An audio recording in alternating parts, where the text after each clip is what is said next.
Hi, page turners, and welcome back. Throughout July, I'm sharing a series of videos to help you choose your reads for our August celebration of women in translation.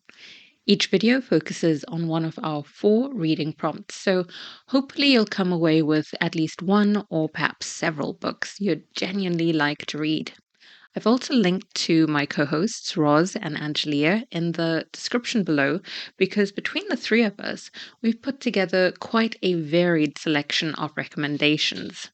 So far, we've explored reading a woman author from a continent other than your own and choosing a translated genre novel.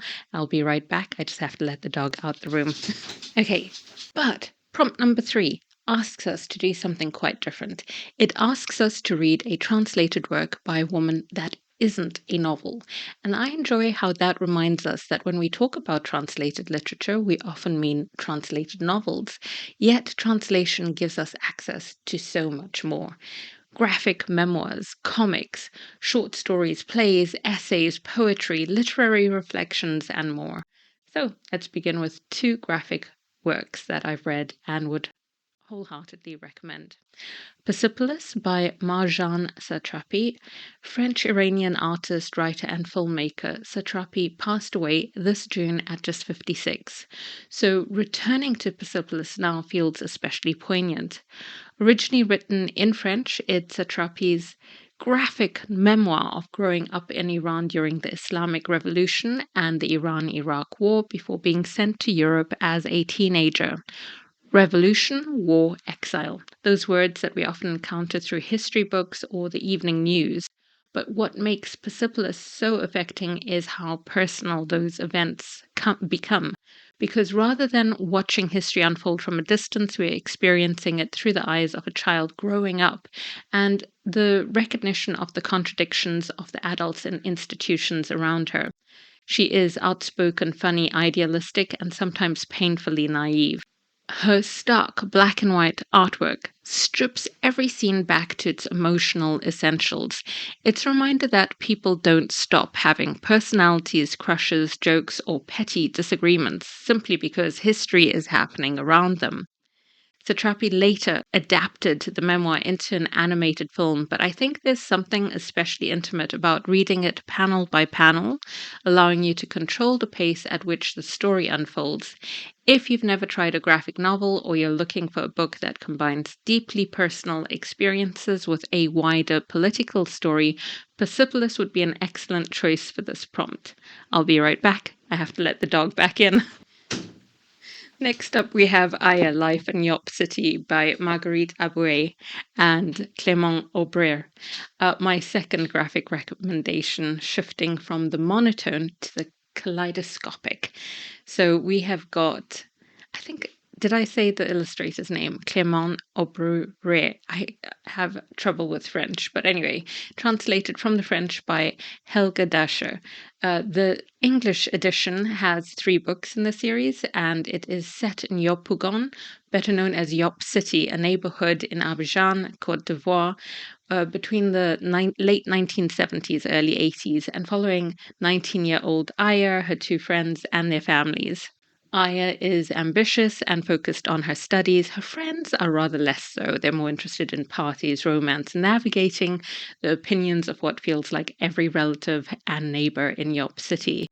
There are unsuitable boyfriends, family secrets, neighborhood gossip, and plenty of people involving themselves in situations that have absolutely nothing to do with them.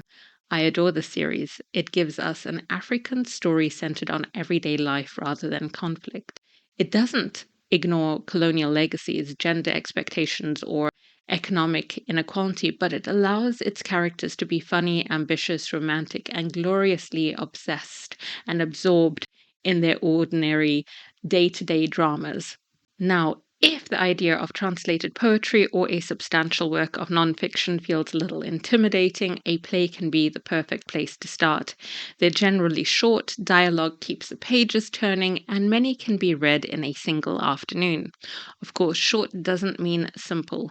I am woefully underread in this category, so I'm turning to a play that Anjali featured in her Endless Drama project last year. It is Art by Yasmina Reza. She is a French playwright. Her work was translated by Christopher Hampton, and it centers on a conflict that begins with Sergei buying a very expensive painting that appears completely white, and his friend Mark is appalled. Their mutual friend Ivan finds himself caught in the middle, and there's this huge argument, and the painting gradually exposes years of resentment, insecurity, and rivalry between or beneath the relationship, the friendship. So the story asks who gets to decide what is art worth, but really it's asking what is a friendship worth and how much of ourselves are we expecting our friends to validate. Okay, short stories, complete worlds in small spaces. If you'd like to step beyond novels, but not too far, a short story collection may suit you. I have 3 South Korean collections to suggest, each offering a very different reading experience. Cursed Bunny by Bora Chung, translated by Anton Her. I read this a while back and thoroughly enjoyed it, more than I actually thought I would, because it blends horror, which I usually steer away from, with science fiction, folklore, magical realism, and very dark humor. So the titled story centers on a cursed rabbit-shaped lamp created as an instrument of revenge.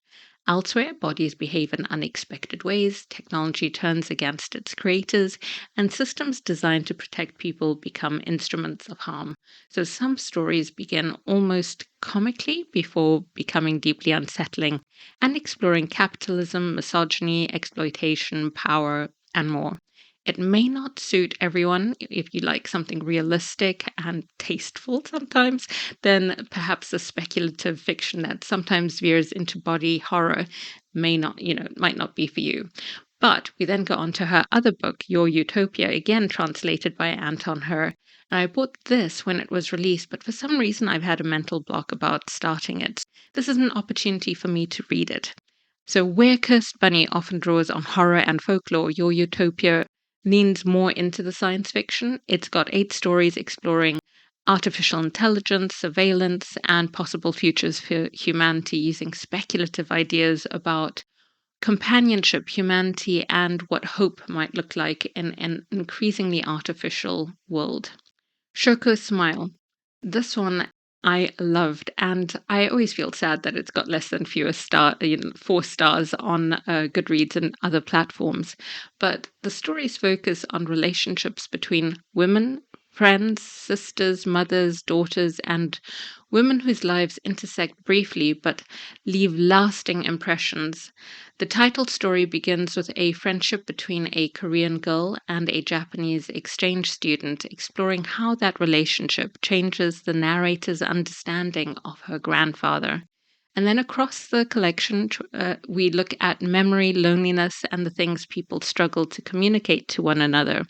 And my favorite story follows 2 women, a Korean and a Vietnamese immigrant in Germany, who quickly become friends through their shared experience. But when they introduce their husbands, a historical conflict they hadn't even thought about suddenly reshapes their relationship. It sent me off to research the history behind that encounter, which is exactly why I loved this collection. Memoir and Testimony. So the next 2 books both begin with women's lived experiences of their own bodies. From there, however, they take very different paths. One challenged societal taboos surrounding illness, while the other confronted institutions that perpetuated a culture of victim blaming after sexual violence. We start with Mourning a Breast by the acclaimed Hong Kong writer Shi, and translated from Chinese by Jennifer Feely. This is one that's moved much higher up my TBR after Jenny Jables recommended it in the comments of one of my earlier videos about women in translation. And she described it as unexpectedly funny and uplifting, which isn't necessarily what you'd expect from a memoir about breast cancer. Shi began writing this after being diagnosed with breast cancer in 1989, documenting her mastectomy and recovery at a time when illness, and particularly women speaking openly about their bodies, was still surrounded by considerable stigma. The book was groundbreaking for the frankness with which it addressed cancer in the Chinese language literature. Rather than dwelling solely on illness, She writes with curiosity, wit, and intellectual playfulness, encouraging readers to think more openly about the body, illness, and recovery. In doing so, she challenges the silence and discomfort that so often surrounds women's health. And as you know, I've recently been adjusting to a new normal with a chronic health condition, so I'm more and more curious about the relationship between our bodies in sickness and in health and our sense of self.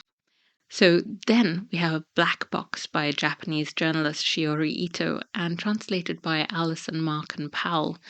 2 years ago, I reviewed this book as Japan implemented major reforms to its century-old sexual offense laws following years of campaigning in which Shiori Ito became one of the movement's most prominent voices. In Black Box, Ito documents her experience of sexual assault and her attempts to pursue justice through Japan's police, legal, and media systems. And the book combines deeply personal testimony with an investigation into institutional failures that have historically made reporting sexual violence so difficult in Japan. This obviously comes with significant content warning for sexual assault and institutional victim blaming, so it won't be the right August read for everyone, but I found it really a powerful read. The title black box refers to a phrase used in the Japanese criminal justice system to describe cases that occur behind closed doors and are often considered exceptionally difficult to prove. For many years, that idea became so entrenched that it became more than a simple description of evidential challenges. It often functioned as a rationale to inaction from prosecutors and police, thereby reinforcing a system in which allegations were frequently dismissed. So Ito isn't only telling us what happened to her, she highlights what happens when the institutions responsible for delivering justice become so opaque that they seem almost impossible to challenge. Few books appeal to me as much as those that let me spend time inside a writer's creative process. Frantumaglia by Elena Ferrante, a writer's journey. It gathers letters, interviews, and reflections by the author and is translated from the Italian by Anne Goldstein. The collection lets us watch as the author thinks through writing, identity, motherhood, publishing, and anonymity. What does a writer owe the public? Does knowing an author's biography deepen our understanding or restrict it? Can a book exist independently from the personality attached to it? So, in other words, is the next one by Jhumpa Lahiri, also translated from Italian by Anne Goldstein, although its relationship with translation is especially fascinating. Lahiri was already an acclaimed English language writer when she immersed herself in Italian and eventually chose to write in it. The book reflects on her love of the language, her frustration at never feeling entirely at home in it, and the creative freedom she discovers through writing in a language other than her strongest. So the English edition places Lahiri's Italian text alongside Goldstein's translation, allowing you to see the relationship between the original and the translation as you read it. Translation isn't just the final stage of the book, it's the subject, the structure, and the part of the creative act itself. And that leads me into poetry and oral tradition. For poetry, I've gone with the title Olo Olo Olo, I hope that's correct, from Eritrean poet Ribka Sibhatu and translated by Andre Nafis Saheli.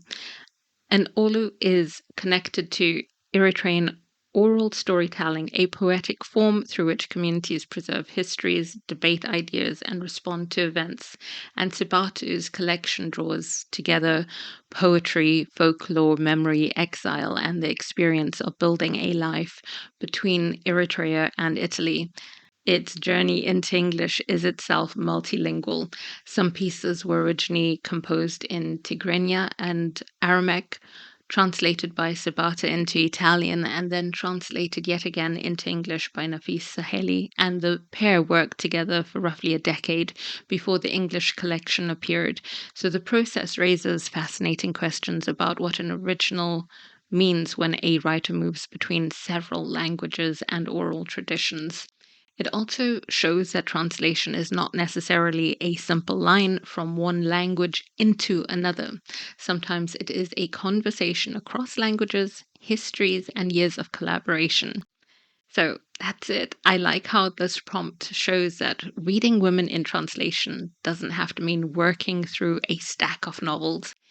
A woman might tell her story through black and white panels. She might write for actors and an audience. She might preserve community memory through poetry, document the failures of a legal system with journalistic precision, write about remarkable candor, about illness and the changing body, or use speculative stories to imagine what humanity could become for better or worse. Translations about voices, and prompt number 3 reminds us the many forms those voices can take, far beyond the familiar territory of the novel. Let me know in the comments which of these books you're tempted to pick up for prompt number 3, or if you've already read a translated work by a woman that isn't a novel and you'd love to recommend to others. So when they read the comments, they'll be able to pick that up. Thank you so much for watching. In the next video, we'll be looking at our fourth and final Women in Translation prompt, which is to read a backlist work. Until then, happy reading.